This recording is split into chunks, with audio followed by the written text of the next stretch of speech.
நடக்கும்போதே ஒரு சில நேரம் இதய படபடப்பாக இருக்கிறது, போதுமான அளவு உடம்புல தெம்பு இல்லாமல் இருக்கிறது. இந்த சதை பகுதிகள் சரியாக வேலை செய்யலைன்னா உங்கள் இருதயம் போக போக செயல் இழக்க ஆரம்பிச்சிடும். இதுதான் கார்டியாக் ஃபெயிலியர்னு சொல்லுவாங்க, இல்லை ஹார்ட் ஃபெயிலியர்னு சொல்லுவாங்க. ரத்த ஓட்டம் எப்படி இருக்குது, உங்களோட இரத்த குழாய்கள் எப்படி இருக்குது, எல்லாமே அதில் விவரமாக தெரியும். அனைவருக்கும் வணக்கம். நான் உங்கள் டாக்டர் பிரகாஷ். இன்றைய ஆரோக்கிய விழிப்புணர்வு பகுதியில் இருதய பிரச்சனை, அதாவது மாறு அடைப்பு இல்லை இருதயத்துக்கு போதுமான இரத்த ஓட்டம் இல்லாததை பற்றி தான் இன்றைக்கி நான் பேச போகிறேன். நார்மலாக இந்த பிரச்சனை இருக்கிறவங்களுக்கு என்னென்ன விதமான சிம்டம்ஸ் இருக்குன்னா, கால் வீக்கம் இருக்கும், நடந்தால் மூச்சு திணறல் இருக்கும், அப்புறம் அந்த நடக்கும்போதே ஒரு சில நேரம் இதய படபடப்பாக இருக்கிறது, போதுமான அளவு உடம்புல தெம்பு இல்லாமல் இருக்கிறது.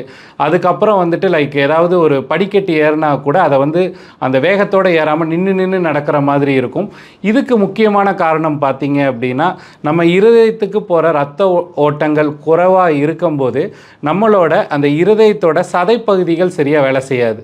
இந்த சதை பகுதிகள் சரியாக வேலை செய்யலைன்னா உங்கள் இருதயம் போக போக செயல் இழக்க ஆரம்பிச்சிடும். இதுதான் கார்டியாக் ஃபெயிலியர்னு சொல்லுவாங்க, இல்லை ஹார்ட் ஃபெயிலியர்னு சொல்லுவாங்க. இதோட பர்சன்டேஜ் நீங்கள் எளிய முறையில் தெரிஞ்சுக்கணுன்னா எக்கோ கார்டியோகிராம், எக்கோன்னு சொல்லுவாங்க, அதை செஞ்சு அதில் உங்களுக்கு ஃபுல் ரிப்போர்ட் இருக்கும். அதில் உங்கள் சதைப்பகுதி எப்படி வேலை செய்யுது, இரத்த ஓட்டம் எப்படி இருக்குது, உங்களோட இரத்த குழாய்கள் எப்படி இருக்குது, எல்லாமே அதில் விவரமாக தெரியும். இதில் எஜெக்ஷன் ஃப்ராக்ஷன்னு சொல்லுவாங்க, அந்த ரத்தம் எந்த அளவுக்கு உங்கள் இருதயத்திலேருந்து வெளியாகுது அப்படின்ற பர்சன்டேஜும் அதில் கொடுப்பாங்க. இது 50%க்கு மேலே இருக்கணும். இது குறைவாக இருந்துச்சுன்னா உங்கள் ஹார்ட்டில், உங்கள் இருதயத்தில் பிரச்சனை இருக்குன்னு அர்த்தம்.